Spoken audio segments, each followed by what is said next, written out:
नमस्कार साथियों, आज हम चर्चा करेंगे राज्य के नीति निर्देशक तत्व में आर्टिकल 41 से 51 तक। क्या आज हम आर्टिकल 41 से लेकर 51 तक चर्चा करेंगे। चलिए तो चर्चा करते हैं। अनुच्छेद 41 कार्य, शिक्षा और सार्वजनिक सहायता का अधिकार।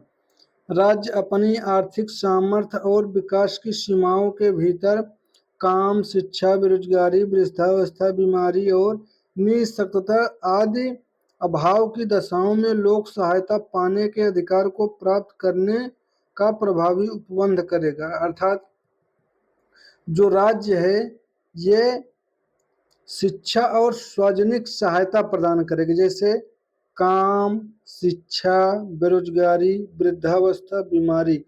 यहाँ एक शब्द है निःशक्तता।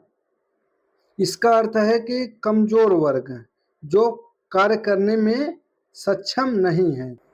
आदि अभाव की दशाओं में लोक सहायता मतलब सरकार सहायता करेगी, इनको ये अधिकार है। जैसे वृद्धावस्था पेंशन, छात्र वृत्ति, विधवा पेंशन आदि। अब चलिए हम अनुच्छेद 41 के ऊपर बात करते हैं। राज्य को यह निर्देश देता है कि वह कार्यस्थलों पर काम की न्यायसंगत और मानवीय परिस्थितियां सुनिश्चित करे तथा महिलाओं के लिए प्रसूति सहायता का उचित प्रबंध करे। अर्थात अनुच्छेद 41 राज्य को निर्देश देता है कि वह कार्यस्थल पर काम की न्याय संगत और मानवीय परिस्थितियां सुनिश्चित करे। अर्थात जो ऑफिस वर्क है या कहीं कंपनी में वर्क है, वहाँ जो काम करने का स्थान है वहाँ न्याय संगत और मानवीय परिस्थितियां अर्थात मानव के काम करने के लायक हो, राज्य ये प्रयास करेगा। और प्रसूति मातृत्व सहायता का उचित प्रबंध करेगी, जैसे मातृत्व लाभ अधिनियम 1961। अनुच्छेद 43 श्रमिकों के लिए जीवन निर्वाह वेतन। अर्थात राज्य ये प्रयास करेगा कि जो श्रमिक हैं उनको कम से कम जीवन निर्वाह वेतन मिलना चाहिए, जिससे उनका जीवन चल सके।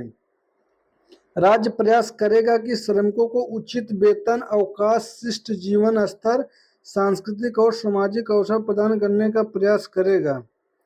अर्थात जो राज्य है ये श्रमिकों के लिए ऐसा प्रावधान करेगा कि उनका कम से कम इतना वेतन तो होना ही चाहिए, जिससे वे शिष्ट जीवन स्तर, सांस्कृतिक और सामाजिक अवसर प्रदान कर सकें।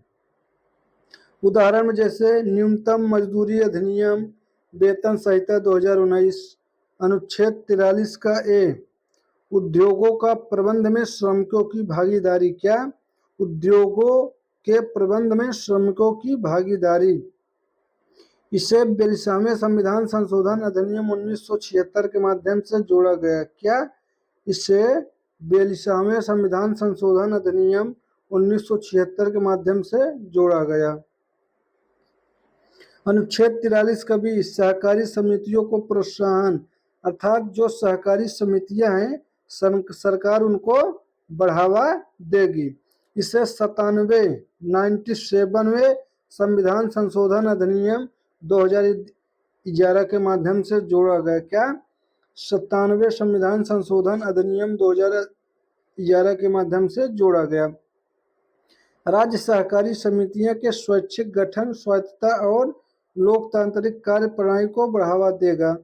उदाहरण जैसे अमूल स्वयं सहायता समूह। क्या स्वयं सहायता समूह, इसमें ज़्यादा कुछ समझाने लायक नहीं है, इसलिए हम आज ऐसा पढ़ा रहे हैं, क्योंकि ये ज़्यादातर याद करने के लायक, जहाँ समझाने लायक होगा वहाँ हम समझा देंगे।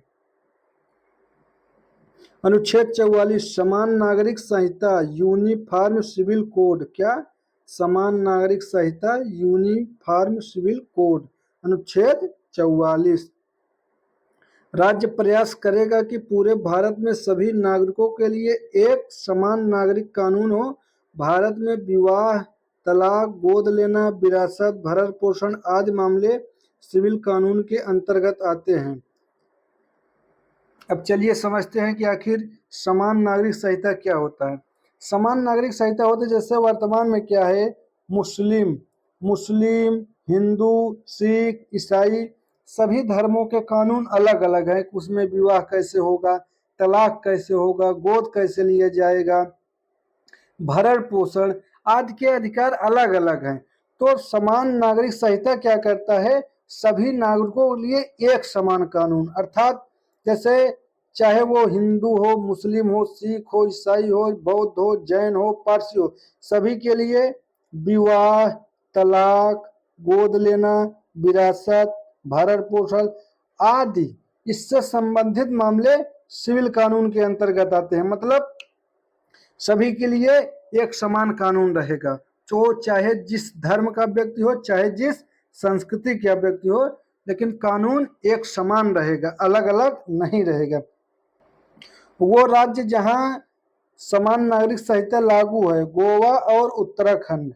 गोवा में तो पहले से लागू है। यदि पूछा जाए आजाद भारत में समान नागरिक संहिता को लागू करने वाला राज्य, तो उत्तराखंड आएगा। क्या? उत्तराखंड। आजाद भारत में यूसीसी यूनिफॉर्म सिविल कोड लागू करने वाला राज्य उत्तराखंड है। अनुच्छेद 45, राज्य 6 वर्ष तक के बच्चों की बाल्यावस्था, देखरेख और शिक्षा की व्यवस्था करेगा। यह अनुच्छेद कहता है कि 0 से लेकर 6 वर्ष के बच्चों की बाल्यावस्था की देखरेख और शिक्षा की व्यवस्था करेगा। अर्थात जो राज्य है वो 6 वर्ष तक के बच्चों की देखभाल और शिक्षा की व्यवस्था करेगा। चलिए नेक्स्ट आर्टिकल पर चर्चा करते हैं। अनुच्छेद 46, राज्य आर्थिक और शैक्षणिक रूप से पिछड़े वर्गों, अनुसूचित जाति और अनुसूचित जनजाति और दुर्लभ वर्ग के लोगों के लिए विशेष प्रावधान करेगा। क्या? राज्य आर्थिक और शैक्षणिक रूप से पिछड़े वर्गों, अनुसूचित जाति शेड्यूल कास्ट और अनुसूचित जनजाति शेड्यूल ट्राइब और दुर्लभ वर्ग के लोगों के लिए विशेष प्रावधान करेगा। यहाँ दुर्लभ वर्ग का मतलब है कि कमजोर वर्ग, जो सामाजिक और आर्थिक रूप से कमजोर हैं। और यही अनुच्छेद आरक्षण का प्रावधान करता है।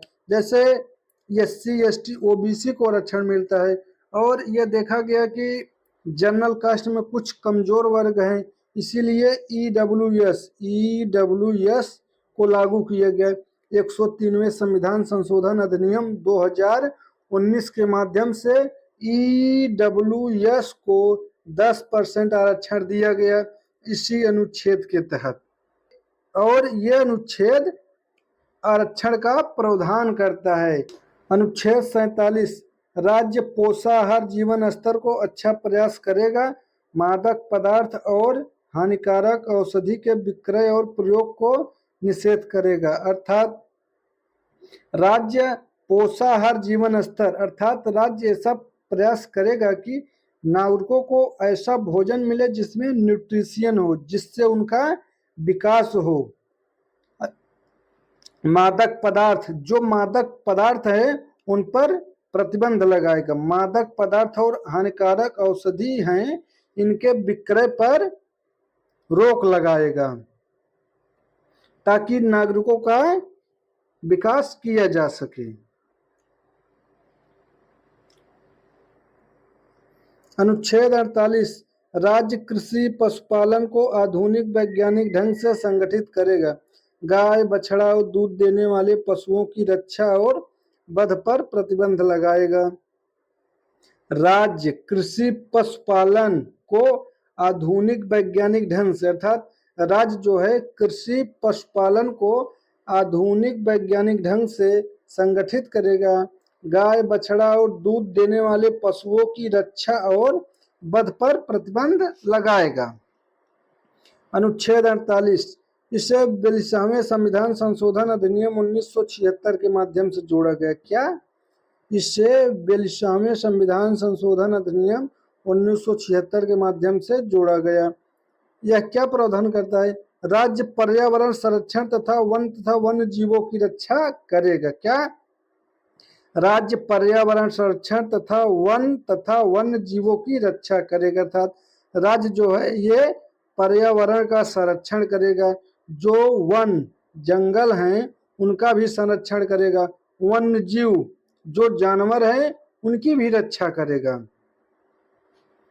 अनुच्छेद 49 राज्य राष्ट्रीय महत्व के स्थानों, स्मारकों और संस्थाओं को संरक्षण देगी। क्या? राज्य राष्ट्रीय महत्व के स्थानों, स्मारकों, संस्थानों का संरक्षण करेगी। अर्थात जो राष्ट्रीय महत्व के स्थान हैं, स्मारक हैं और संस्थान हैं उनका संरक्षण राज्य करेगी। अनुच्छेद 50 राज्य कार्यपालिका को न्यायपालिका से हमेशा पृथक करेगी। इसका क्या अर्थ है? कहने का अर्थ है राज्य कार्यपालिका को न्यायपालिका से अलग रखेगा। राज्य कार्यपालिका को न्यायपालिका से अलग रखेगा। अर्थात जो कार्यपालिका है ये न्यायपालिका से दूर रहेगी, ये आपस में मिलजुल कर साठगांठ नहीं करेंगी, ये अलग रहेंगी। अब कार्यपालिका क्या है? कार्यपालिका जो है कानूनों का क्रियान्वयन करती है और जो प्रशासन संभालती है। अब आपके मन में प्रश्न आता होगा कि आखिर कार्यपालिका में कौन लोग शामिल होते हैं? जैसे राष्ट्रपति, प्रधानमंत्री, मंत्री, प्रशासनिक अधिकारी आदि, ये सब कार्यपालिका के अंतर्गत है। कार्यपालिका का मुख्य कार्य है कानूनों का क्रियान्वयन और प्रशासन संभालना। न्यायपालिका तो आप जानते ही हैं, न्यायालय जैसे हाई कोर्ट है, सुप्रीम कोर्ट है, डिस्ट्रिक्ट कोर्ट है, ये न्यायालय है। कार्यपालिका न्यायपालिका से हमेशा दूर रहेगी, अर्थात पृथक रहेगी, अलग रहेंगी, आपस में साठगांठ नहीं करेंगी। अनुच्छेद 51 राज्य अंतर्राष्ट्रीय शांति सुरक्षा को बढ़ावा देगा। राज्य अंतर्राष्ट्रीय संबंधों को न्याय संगत एवं अंतर्राष्ट्रीय विधि और बाध्यताओं का पालन करेगा। अंतर्राष्ट्रीय विवादों को मध्यस्थता के द्वारा निपटाने का प्रयास करेगा। ये अनुच्छेद क्या प्रदान करता है कि राज्य जो है अंतर्राष्ट्रीय शांति सुरक्षा को बढ़ावा देगा। अर्थात जो राज्य है ये अंतर्राष्ट्रीय शांति अर्थात लड़ाई झगड़ा नहीं करेगा। ये जहां भी युद्ध हो रहा है, यदि आपस में दो देश लड़ भी रहे हैं तो वहां शांति स्थापित करने का प्रयास करेगा, जितना हो सकेगा अपना सहयोग करेगा। अंतर्राष्ट्रीय संबंधों का न्याय संगत एवं अंतर्राष्ट्रीय विधि और बाध्यताओं का पालन करेगा। अर्थात जो अंतर्राष्ट्रीय विधि अर्थात जो अंतर्राष्ट्रीय कानून है और उनका पालन करेगी।